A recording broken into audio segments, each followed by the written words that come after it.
Bismillahirrahmanirrahim. Assalamualaikum warahmatullahi wabarakatuh.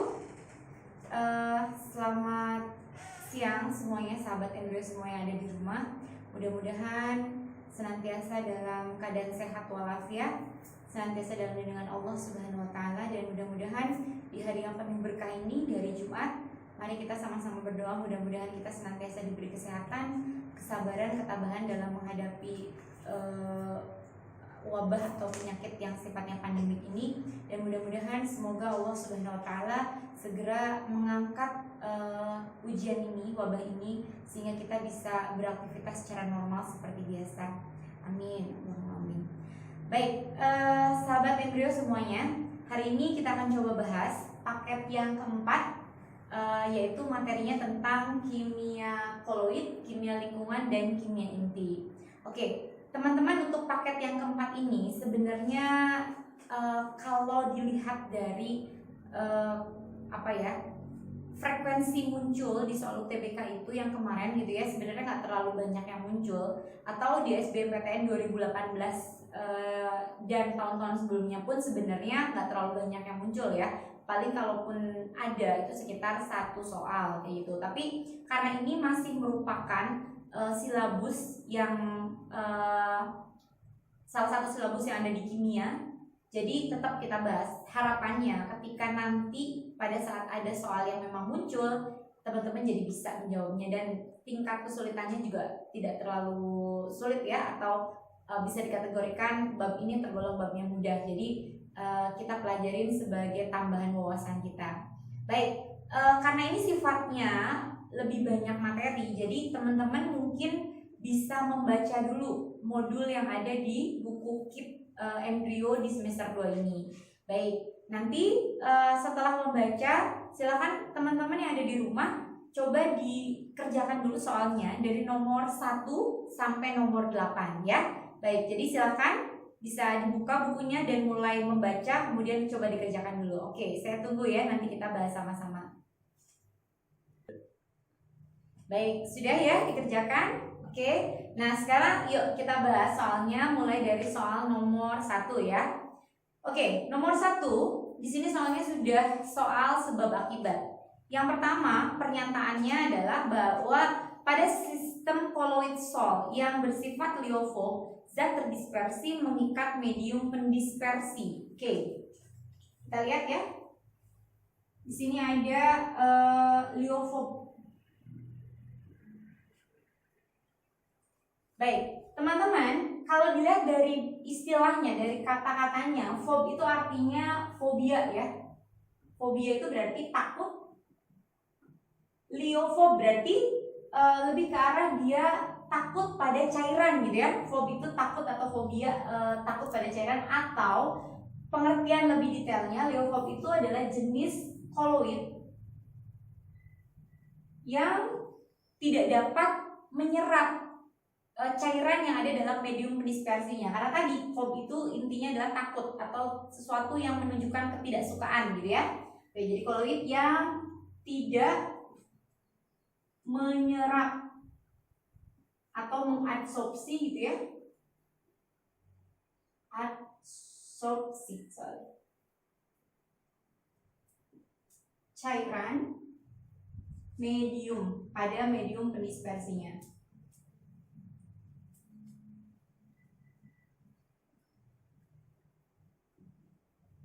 Oke, nah artinya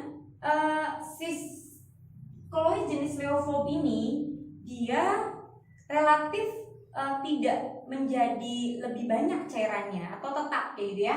Contohnya biasanya di sini adalah koloid jenis sol. Sol ini sistem koloid yang zat terdispersinya berupa padatan gitu ya, terdispersi ke dalam cairan. Oke. Nah, jadi kalau pernyataan di sini pada sistem koloid sol yang bersifat liofob, zat terdispersi mengikat medium pendispersinya, itu berarti salah, karena liofob itu dia tidak menyerap atau tidak mengikat cairan dari medium pendispersinya. Jadi statement yang pertama adalah salah. Alasannya kita lihat, gugus molekul pada zat terdispersi dan medium pendispersi pada sistem liofob mempunyai muatan listrik yang berlawanan. Oke, kita lihat di sini. Di sini redaksinya adalah liofobi itu tidak menyerap, ya, tidak menyerap. Kalau tidak menyerap berarti di sini ada gaya yang kita sebut sebagai tolak menolak, ya. Oke, tolak menolak. Nah, teman-teman coba difikirkan ketika ada gaya tolak menolak, kira-kira partikel koloidnya itu relatif memiliki muatan yang sejenis atau berbeda jenis? Ya, betul. Jadi kalau gaya tolak menolak, biasanya di sini muatannya sejenis, ya. Oke, karena kalau misalkan dia berbeda jenis, maka gaya yang terjadi adalah tarik menarik. Oke, berarti alasannya di sini alasannya salah juga. Karena di sini dia mengatakan bahwa mempunyai muatan listrik yang berlawanan, padahal harusnya muatan listriknya atau muatan partikelnya dia sejenis gitu, ya, tidak berlawanan. Jadi alasan berikutnya adalah salah. Baik, pernyataan salah, jawaban salah, maka option yang paling tepat adalah E. Oke, ya, itu nomor 1. Baik, sekarang kita lanjut ke soal nomor 2. Nomor 2, yang merupakan koloid yang disebut sebagai aerosol adalah yang mana? Oke, teman-teman coba dibuka, teman-teman halaman 153 di buku KIP semua gitu, ya. Di situ ada beberapa macam sistem koloid, dibedakan dari zat terdispersi dan medium pendispersinya. Cara efektif untuk mengingatnya adalah, lihat, pertama-tama kita mulai dari cair dan cair, ya. Ketika cair dan cair berarti namanya emulsi. Sambil dilihat, ya, buku codingnya. Baik, maaf, buku modulnya. Kemudian cair padat itu namanya gel. Padat cair karena lebih keras gitu, ya, namanya sol. Berikutnya, coba kita lihat, perhatikan yang fase terdispersinya, zat yang terdispersinya itu gas. Kalau zat yang terdispersinya gas, berarti dia sistem koloidnya adalah busa. Berarti kalau gas, ya, zat terdispersinya busa, itu cara mengingatnya. Gas dalam cair namanya busa, sedangkan gas dalam padat namanya busa padat. Oke, kemudian kebalikannya, ketika medium pendispersinya atau fase pendispersinya gas, maka sistem koloidnya kita sebut sebagai aerosol. Dibalik, ya, kalau tadi zat terdispersinya gas, sekarang mediumnya gas, berarti namanya aerosol. Kalau cair jadi gas itu namanya aerosol, kalau padat jadi gas namanya aerosol padat, seperti itu. Nah, sekarang kita kembali lagi ke pertanyaan. Sistem koloid aerosol. Tadi, ya, aerosol itu yang fase atau medium pendispersinya di sini adalah gas. Berarti ada dua, ada cair dalam gas, ada padat dalam gas. Seperti itu, ya. Oke. Nah, sekarang kalau cair dalam gas, biasanya istilahnya di sini hanya kita sebut sebagai aerosol saja. Kalau padat dalam gas, di sini istilahnya kita sebut sebagai aerosol padat. Oke. Nah, sekarang kalau misalkan di sini contoh aerosol saja, itu biasanya di sini ada kabut, gitu, ya. Sedangkan karena padat, partikel padat yang berada dalam medium gasnya, contoh yang lebih jelasnya di sini adalah partikel debu atau asap, gitu, ya. Karena biasa kita rasakan ketika ada debu atau asap yang masuk ke dalam mata kita itu kan pasti pedih. Kenapa? Karena sebenarnya ada partikel padatan di situ dalam gasnya. Oke, sekarang kita coba cross check jawabannya, teman-teman semuanya. Nomor 1 di situ agar-agar jelas salah, ya, karena agar-agar itu termasuk dalam cair dalam padat, yaitu gel. 1 salah, maka 3 juga salah. Oke, kemudian lanjut ke option yang kedua. Di situ ada cat itu sol itu berarti artinya padat dalam cair, berarti salah juga, ya. Yang keempat di sini asap. Nah, ini dia. Jadi asap ini jawabannya hanya ada di poin yang keempat. Sehingga ketika ada poin 4 saja yang betul, maka jawaban yang paling tepat di sini adalah optionnya D, 4 saja betul. Oke. Nah, sekarang lanjut ke soal nomor 3. Baik, soal nomor 3 saya tulis sini ya.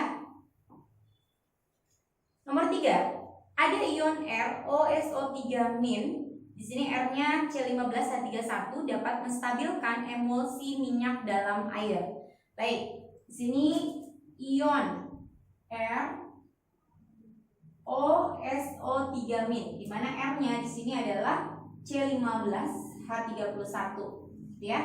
Katanya dia berperan, partikel ini, ion tadi berperan sebagai penstabil emulsi atau dikenal sebagai emulgator. Apa itu emulgator? Zat yang mampu menstabilkan emulsi ya, antara minyak dengan air. Emulsi tadi ya, campuran kolloid cair dengan cair. Oke. Emulgator atau penstabil kolloid ya. Baik, teman-teman, kita tahu bahwa minyak dengan air itu dua larutan yang jauh berbeda ya. Artinya berbeda secara kelarutannya. Minyak sama air kalau kita campurkan pasti nggak akan bercampur. Biasanya yang di atasnya adalah minyak, yang di bawahnya itu adalah airnya. Nah, di sini ketika ada ion ini, apakah dia bisa mencampurkan antara minyak ya, emulgator antara minyak dengan air? Oke, sekarang kita lihat baik-baik. Minyak ini dia sifatnya adalah nonpolar.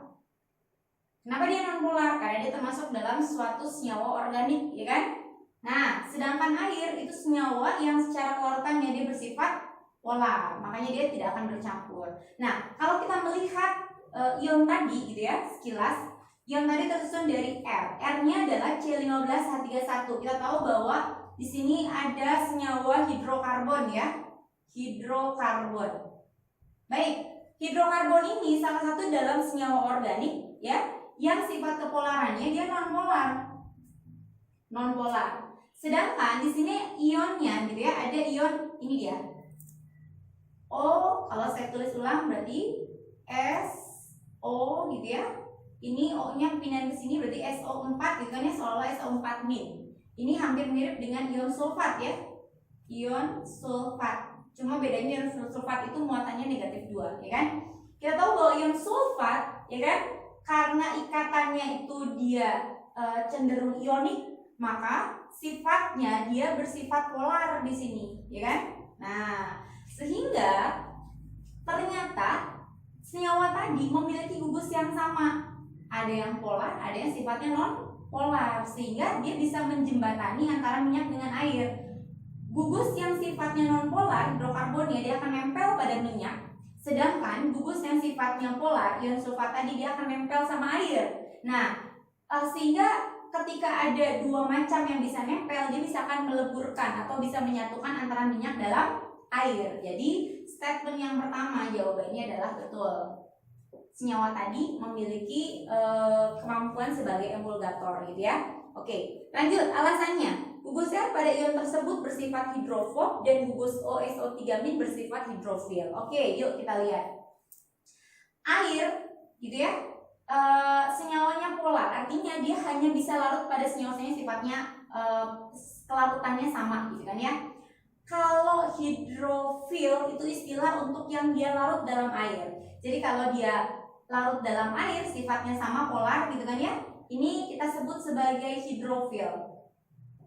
Hidrofil tadi ya, cara mengingatnya adalah kita lihat di sini fil itu berarti suka gitu ya. Sebentar, saya pindahin dulu.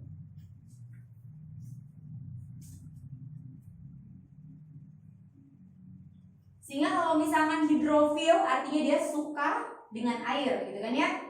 Kebalikannya minyak, dia nggak bercampur dengan air kan, maka dia sifatnya adalah hidrofob. Tadi fob itu takut ya, berarti kalau hidrofob takut sama air, dia tidak larut dalam air. Nah ini juga sama, sifatnya polar. Polar artinya apa? Ya artinya dia hidrofil. Sedangkan dia non polar, berarti artinya hidrofob. Dia takut pada air, tidak larut dalam air, dan dia larut dalam air. Sehingga jawabannya betul gitu ya. Oke, alasannya betul. Kira-kira nyambung nggak teman-teman? Apakah betul dia bercampur karena dia punya sifat sifat hidrofob dan hidrofil? Betul ya, dua-duanya dia punya sifat hidrofil yang artinya dia polar, hidrofob yang artinya dia non polar, sehingga dia berhubungan. Betul-betul berhubungan, sehingga jawaban yang paling tepat adalah optionnya yang A. Oke. Baik, sekarang lanjut ke soal nomor 4 ya. Sebelah sini nomor 4. Koloid berikut termasuk koloid liofil. Tadi di awal liofob, sekarang liofil gitu ya. Baik, tadi mirip-mirip ya cara untuk mengingatnya. Fil artinya suka, ya. Lio itu cairan, berarti dia suka cairan. Artinya apa? Liofil itu adalah jenis koloid yang mampu menyerap atau mengadsorpsi gitu ya cairan pada medium pendispersinya. Oke, contohnya apa nih koloid jenis liofil ini? Biasanya koloid jenis liofil ini contohnya adalah yang ketika dia dilarutkan dia akan mengembang. Apa nih kira-kira? Biasanya bentuknya gel gitu ya. Gel itu sistem koloid yang tersusun dari zat terdispersinya cair, mediumnya adalah padat. Oke, nah sehingga jawaban yang paling tepat dari soal nomor 4 di sini adalah yang C, larutan kanji. Baik, kita tahu bahwa larutan kanji itu termasuk ke dalam salah satu jenis sistem koloid gel, gitu ya. Oke. Baik, lanjut ke soal nomor 5. Nomor 5, koloid FeOH 3 kali bermuatan positif karena mengadsorpsi apa? Oke, berdasarkan jenis muatannya, koloid dibedakan menjadi dua macam, seperti ion ya, ada muatan positif kation, ada muatan negatif anion. Koloid juga sama. Yang pertama, koloid yang bermuatan, koloid yang bermuatan positif ya. Oke, koloid yang bermuatan positif di sini contohnya adalah FeOH 3 kali. Kenapa dia bisa bermuatan positif? Karena FeOH 3 kali dia menyerap atau bahasanya mengadsorpsi ion H+ proton gitu ya. Sedangkan yang kedua, koloid yang muatannya negatif. Koloid yang muatannya negatif contohnya adalah AS2S3, arsenik sulfida ya. Kenapa dia negatif? Karena dia mengadsorpsi ion yang muatannya negatif, yaitu ion hidroksida atau ion OH-. Maka jelas jawaban dari soal nomor 5 adalah yang B, H+ ya. Baik. Oke, sekarang kita lanjut ke soal nomor 6. Oke, nomor 6. Nomor 6, koloid dapat dimurnikan dengan cara apa? Baik ya, kita sedang berbicara tentang sifat-sifat koloid ya. Pemurnian koloid.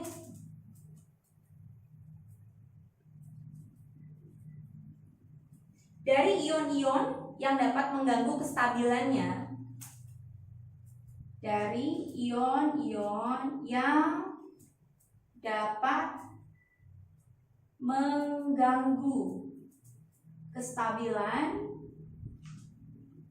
ini dikenal sebagai sifat apa? Ya, adsorpsi. Betul. Biasanya contohnya peristiwa adsorpsi itu digunakan pada terapi orang yang sudah mengalami gagal ginjal ya, atau pada proses cuci darah. Oke, betul ya.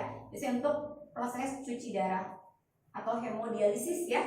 Baik, jadi jawaban yang paling tepat adalah yang C. Oke, coba teman-teman di cross check ya, lihat di situ option per optionnya. Kita lihat yang pertama, yang A, kristalisasi. Kristalisasi itu sebenarnya bukan sifat koloid. Kristalisasi itu lebih ke arah pemurnian partikel ya, pemurnian, salah satu bentuk pemurnian partikel dari pemurnian campuran. Nah, pemurnian campuran, misalkan campurannya itu tersusun dari campuran yang padat dan yang cair gitu ya. Kemudian ini dipisahkan lagi. Contohnya gini, kita punya larutan garam. Kita tahu bahwa larutan garam itu larutan yang sifatnya homogen ya. awalnya dari air, sifatnya cair, wujudnya cair, sedangkan garam wujudnya padat. Nah, perbedaan wujud tadi ketika dicampurkan melebur, hilang gitu kan ya. Nah, kita ingin memunculkan lagi, itu bisa, namanya prosesnya adalah kristalisasi. Caranya bagaimana? Larutan garam tadi dipanaskan sampai semua pelarutnya, airnya mendidih gitu ya, menguap, sehingga yang tersisa adalah garamnya. Karena garamnya asal muasalnya padat teman-teman, maka dia akan kembali menjadi bentuk padatnya, menjadi bentuk kristalnya. Itulah yang kita sebut sebagai kristalisasi. Sedangkan yang B itu namanya destilasi. Destilasi itu sama, pemisahan campuran juga, tapi lebih ke arah pemisahan campuran yang berdasarkan perbedaan titik didihnya. Contohnya, misalkan kita punya larutan alkohol gitu ya, larutan alkohol 70%. Kita tahu bahwa alkohol cair, air pun pelarutnya adalah cair. Cara dipisahkannya dengan cara apa?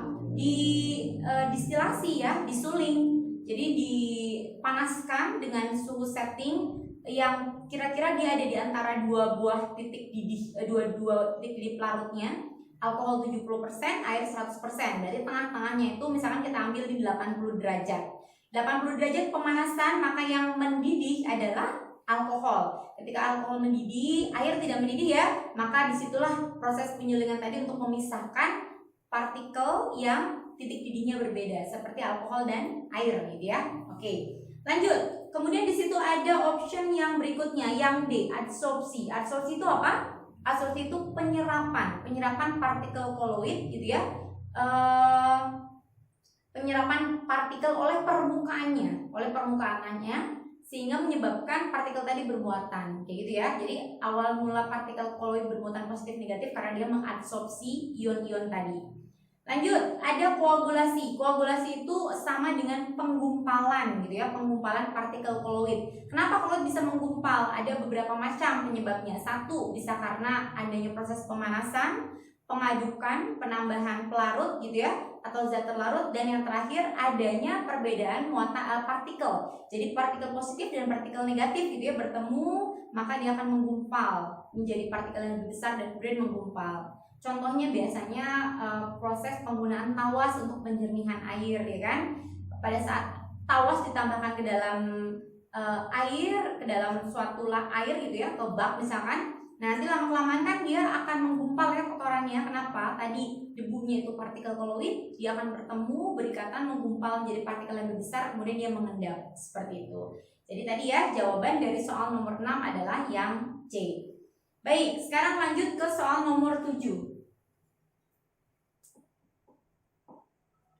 Nomor 7, berikut ini merupakan sifat koloid. Nah, mana aja yang merupakan sifat koloid? Kita lihat yang pertama. Pertanyaannya tentang sifat koloid.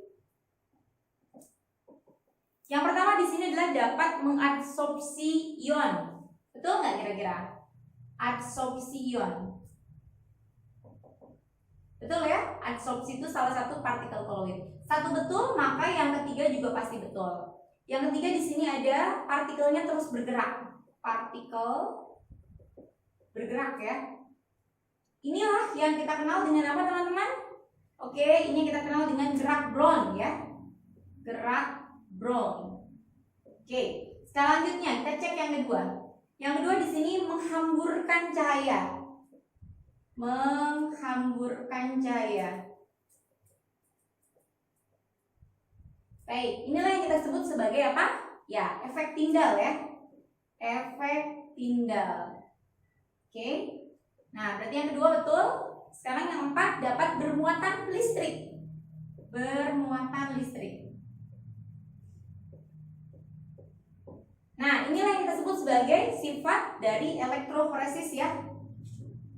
Elektroforesis. Jadi partikel koloid yang bermuatan listrik karena ada pengaruh medan magnet.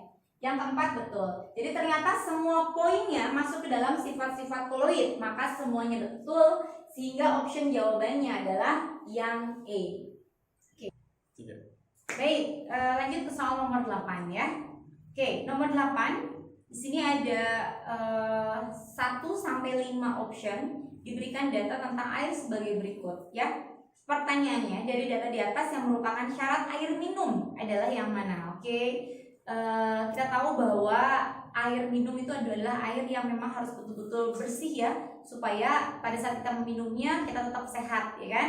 Nah, kita cek yang pertama jernih, betul ya? Jadi jernih itu syarat utama, ya kan? Kalau misalkan dia berwarna pasti kita juga tidak akan mau meminumnya. Satu, jernih betul. Yang kedua ada BOD. Nah, BOD itu apa? Kita lihat di sini. BOD itu biochemical oxygen demand, gitu ya. Nah, biochemical oxygen demand atau jumlah oksigen yang dibutuhkan oleh senyawa. Biochemical kan biokimiawi ya, senyawa yang sifatnya biokimia. Apa aja yang biokimia? Ada unsur biologinya, ada unsur kimianya, macam-macam ya dalam air. Misalkan ada berbagai macam jenis makhluk hidup seperti ikan, ganggang gitu ya, mikroorganisme, kemudian batuan-batuan yang dia sifatnya larut dalam air, ya kan? Nah, ini jumlah oksigen yang dibutuhkan oleh senyawa tersebut untuk menguraikan zat organik yang larut ataupun zat non-organik yang tersuspensi. Tersuspensi itu yang terendapkan gitu ya, terendapkan dalam air. Nah, teman-teman, biasanya BOD atau BOD ini ya, biochemical oxygen demand, itu digunakan untuk menentukan tingkat pencemaran air. Apakah air tadi kondisinya dalam kondisi yang baik atau yang tidak, gitu ya. Nah, ketika angka BOD di sini tinggi, maka kualitas airnya, gitu ya, airnya itu tidak sehat ya, atau airnya tidak layak konsumsi. Berarti di dalam isinya perairan itu banyak banget, dia nggak sehat. Tapi sebaliknya, kalau BOD-nya rendah, maka airnya dia berkualitas ya, atau airnya cukup baik gitu ya. Atau di sini jernih gitu ya, atau bisa dikonsumsi. Nah, sekarang berarti kalau misalkan BOD-nya tinggi, kira-kira salah atau betul? Salah ya, harusnya BOD-nya dia rendah ya. BOD-nya rendah di sini, berarti 2 salah. Lanjut yang ketiga, tidak berbau. Betul ya? Kalau berbau ya nggak bisa menunjukkan berarti banyak gas-gas yang sifatnya beracun mungkin ya dalam airnya. Berarti yang ketiga betul. 3 betul. Yang keempat, pH-nya rendah. Kira-kira betul tidak? Oke, salah ya. Yang keempat itu salah. Kenapa? Air yang layak konsumsi itu harusnya dalam kisaran pH-nya itu normal, walaupun tidak mesti harus 7 gitu ya, jarang yang pH-nya 7. Biasanya pH normal itu ada di sekitar 6,8 gitu kan ya. Oke. Terus yang kelima, DO-nya tinggi. Nah, itu. Apa itu DO? DO itu dissolved oxygen atau namanya adalah oxygen demand. Nah, kalau DO itu kadar atau tingkat kelarutan oksigen dalam air. Jadi kalau misalkan suatu perairan yang jumlah oksigen terlarutnya besar atau banyak, maka kadar DO-nya tinggi, maka bisa dipastikan airnya menjadi sehat gitu ya. Jadi kalau misalkan DO-nya tinggi, tadi airnya menjadi sehat ya kan. Kalau misalkan DO-nya rendah, maka airnya menjadi kotor gitu kan ya, seperti itu. Nah, sehat atau jernih lah boleh disebut seperti itu. Nah, sehingga di sini DO yang tinggi itu betul ya. DO yang tinggi itu betul. Yang kelima betul. Maka jawaban yang paling tepat adalah yang B, 1, 3, dan 5. Oke. Nah, itu tadi 8 soal pertama tentang teori gitu ya. Sekarang kita lanjut ke soal yang berhubungan dengan waktu paruh. Oke, saya jelaskan dulu satu soal teman-teman ya. Nanti ada beberapa soal yang tipenya sama. Silakan teman-teman boleh di pause dulu, kerjakan gitu ya. Nanti dilanjut lagi nonton videonya. Oke, kita mulai dulu nih soal yang berhubungan dengan waktu paruh. Sebelumnya saya mau jelaskan dulu sebentar bahwa waktu paruh itu mungkin ada sebagian yang pernah dibahas di fisika ya. Walaupun rumus atau notifikasi variabelnya berbeda, tapi intinya itu sama lah ya. Oke, kalau di sini waktu paruh bisa dirumuskan menjadi NT per N0 sama dengan setengah pangkat T per T setengah. Oke, ini dia rumusnya. Kita lihat ya, NT itu apa? NT itu adalah massa sisa, ya kan? Jadi suatu zat Dia meluruh dari awal sampai akhir. Nah, akhirnya masanya berapa? Sisanya berapa? Ini kita sebut sebagai NT, masa sisa. Satuannya macam-macam. Bisa gram, ya kan? Bisa ton, tergantung dari pertanyaan yang ada di soalnya.